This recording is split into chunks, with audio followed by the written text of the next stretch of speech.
গতকাল এসএসসি দুর্নীতি মামলায় যে রায়দান হয়েছে সেখানে 2016 যে প্যানেল সম্পূর্ণটাই বাতিল এবং আপনারা জানেন সেই রায়দানের পর ঠিক কি বলা হয়েছে। এবং আজকের ছবি যেটা আপনাদের দেখাচ্ছি, শহীদ মিনার চত্বর, সেখানে ধর্নায় বসেন চাকরিহারাদের একাংশ। তাদের কি বক্তব্য? তারা বলছেন কেন অযোগ্য কয়েকজনের জন্য যোগ্যদের শাস্তি পেতে হবে, প্রশ্ন তুলেছেন তারা বলছেন দোষ না করেও অসম্মানিত হতে হবে কেন, মুড়ি মিছরি একদর হবে কেন। আজ এই প্রশ্নই করেছেন শহীদ মিনার ময়দান থেকে তারা। সরাসরি সেখান থেকে রয়েছেন আমাদের বিশেষ প্রতিনিধি দেবজ্যোতি ঘোষ। আরো বিস্তারিত জানবো দেবজ্যোতির কাছ থেকে। দেবজ্যোতি, শহীদ মিনার চত্বরে ধর্নায় যে চাকরিহারারা বসে আছেন তারা ঠিক কি বলছেন, তাদের কি দাবি, কি করতে চান তারা? দেখো, গতকালে যে হাইকোর্টের রায় 2016 যে 27,000-এর প্যানেল, সেই প্যানেল পুরোপুরি বাতিল করা হয়েছে। তারপরে প্রায় সমস্ত যারা যোগ্য প্রার্থী তারা কিন্তু ইতিমধ্যেই শহীদ মিনারে তারা এসেছেন এবং তারা নিজেদের মধ্যে আলোচনা করছেন এবং তারা সুপ্রিম কোর্টে যাবার ভাবনা ইতিমধ্যেই শুরু করেছেন।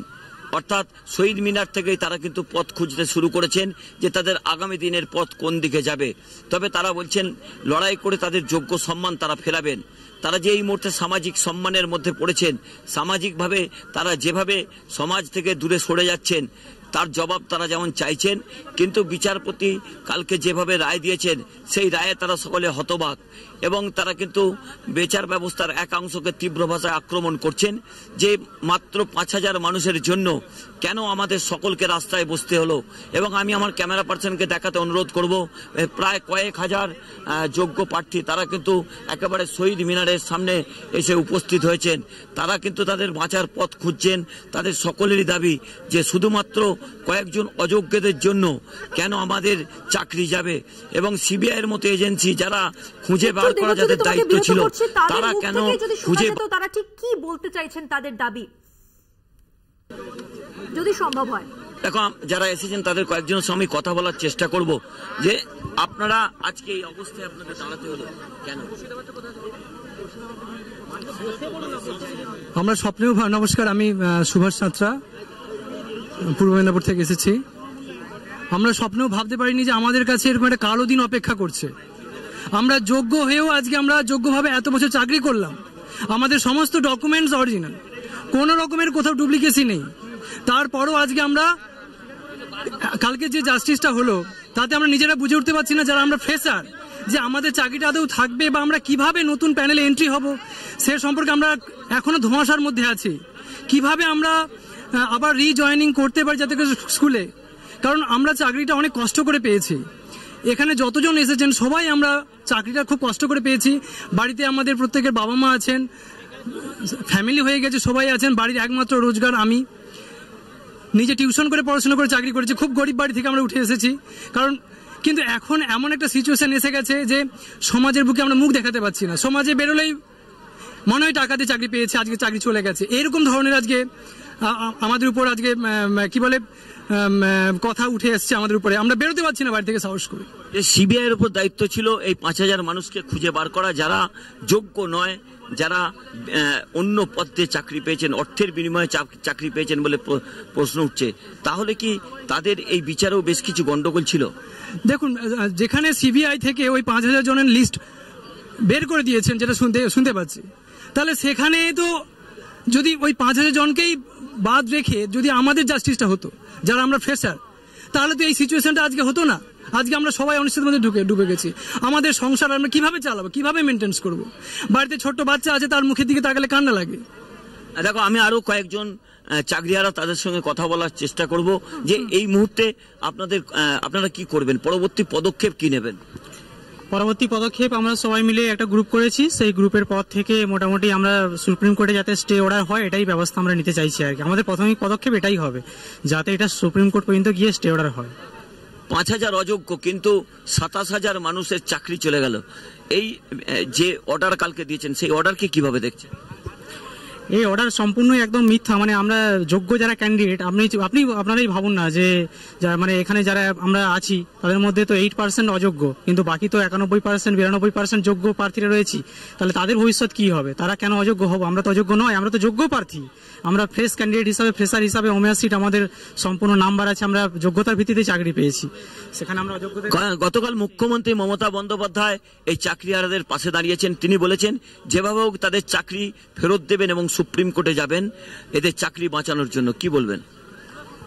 আমরা চাই যেভাবেই হোক, সেটা সরকার আমাদের পক্ষ নিক বা আমরা সুপ্রিম কোর্টে যেভাবেই হোক, আমরা আমাদের নিজেদের যোগ্যতায় যে চাকরি পেয়েছি, যে যোগ্যতা কালকে রায়ের পর আমাদের আজকে আর নেই, আমরা মানে খুবই মর্মাহত। আমরা সরকারেরও দিকে তাকিয়ে আছি, সরকার কোনো সদর্থক পদক্ষেপ নেয়, এবং আমরা নিজেরাও চেষ্টা করছি যাতে আমরা কোনোভাবে সুপ্রিম কোর্টে গিয়ে এই অবস্থা থেকে ফিরে আসতে পারি।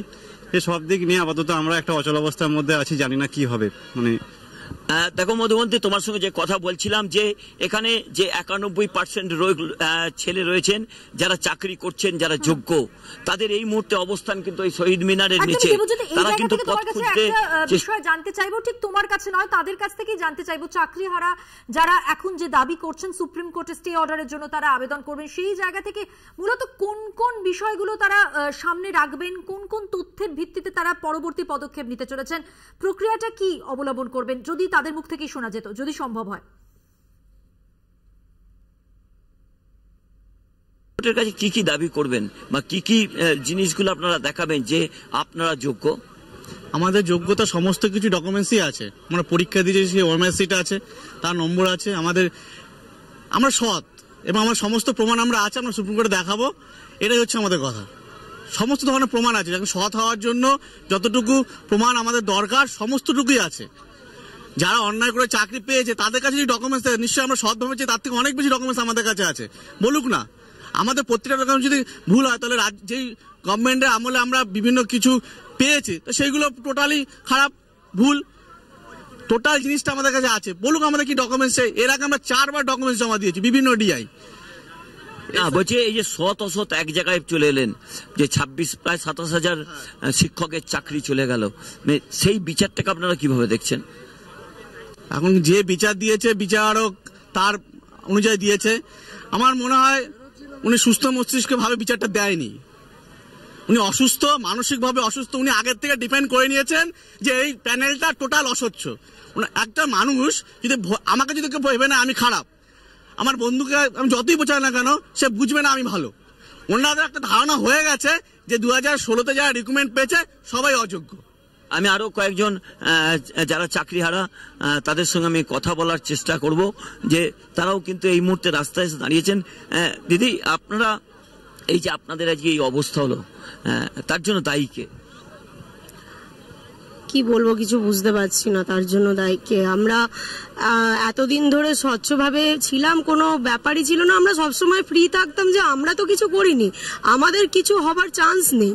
আমরা কিন্তু এটা ভাবিনি যে এইভাবে চেঞ্জেস হয়ে যাবে, এইভাবে আমাদের পরিণতি এখানে আসতে হবে। এটা কেন আমরা ভাববো কেন? আমরা তো ফ্রেশ ভাবে সমস্ত কিছু নিয়োগ পেয়েছি, সমস্ত প্রমাণ আছে, ডকুমেন্ট আছে, আমরা এসব ভাববো কেন? আর কি এর জন্য কারা দায়ী সেটা সবাই বুঝতে পারছে, সেটা আমি মুখ খুলতে চাই না। দেখো, তারা চাকরি হারিয়ে কিন্তু একেবারে পথে বসেছেন, শহীদ মিনারের মাঠে তারা বসে রয়েছেন। ম্যাডাম, আপনাদের এই পরবর্তী পদক্ষেপ কি? এরপরে পরবর্তী পদক্ষেপ তো যারা অ্যাডমিন আছেন গ্রুপে তারা নেবেন।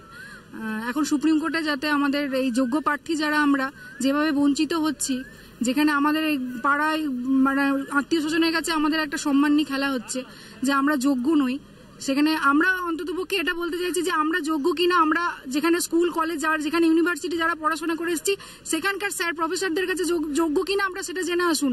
এইভাবে প্রতিনিয়ত 4 থেকে 5 বার করে ডকুমেন্ট ভেরিফিকেশন হচ্ছে, একটা চাকরি পেয়েছি না চুরি করেছি বোঝা যাচ্ছে না, আজকে যোগ্য হয়ে মিডিয়াতে দেখানো হচ্ছে যে অযোগ্য বলে বাতিল হয়ে গেল। এইভাবে এই রায়টা কিরকম রায়? আমরা সুবিচার চাই।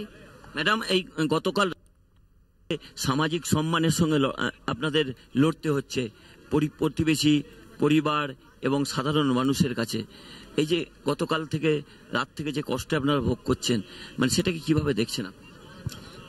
এখন বলার মতো তো কিছু নেই, আমাদের পরিস্থিতি যেটা চলছে। ইভেন আজকে আমরা যখন এখানে বসে আছি, একজন আইসক্রিম বিক্রেতা সে পর্যন্ত বলে গেল আপনাদের চাকরি গেলে তবে না হলে চাকরি, হ্যাঁ চাকরি পেলে টাকা দেবেন। তাহলে বুঝতে পারছেন একটা, আমি কোনো কাজকে ছোট করছি না, তিনি পর্যন্ত আমাদেরকে এইভাবে বলে দিতে পারছেন। তাহলে আজকে আমাদের এই জায়গাটায় নিয়ে আসার জন্য দায় টাকার।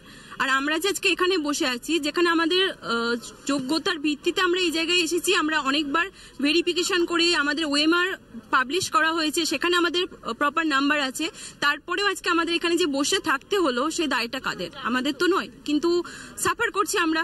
মানে ফ্যামিলি থেকে শুরু করে, ফ্যামিলির বাইরে থেকে শুরু করে প্রত্যেকের কাছ থেকে সেই একই ফোন যে কোন সালে আমরা রিক্রুটমেন্ট, এবং আমাদের সঙ্গে এটা আসলে কি হলো, কেন হলো, সেই একই উত্তর কাল সেই 11টার পর থেকে আমরা সমানে দিয়ে চলেছে। দেখো, তারা চাকরি হারিয়ে একেবারে কিন্তু শহীদ মিনারের ঐতিহাসিক মঞ্চের সামনে তারা কিন্তু দাঁড়িয়ে রয়েছেন, কারণ তারা একটাই পথ খুঁজছেন যে তারা কবে আবার কাজে ফিরতে তাদের সঙ্গে অবিচার হয়েছে, তারা পথ খুঁজছেন, পরবর্তী পদক্ষেপ স্পষ্ট করলেন, আপাতত যা ভেবেছেন। তোমাকেও ধন্যবাদ, কথা বললাম আমাদের বিশেষ প্রতিনিধি দেবজ্যোতি ঘোষের সঙ্গে।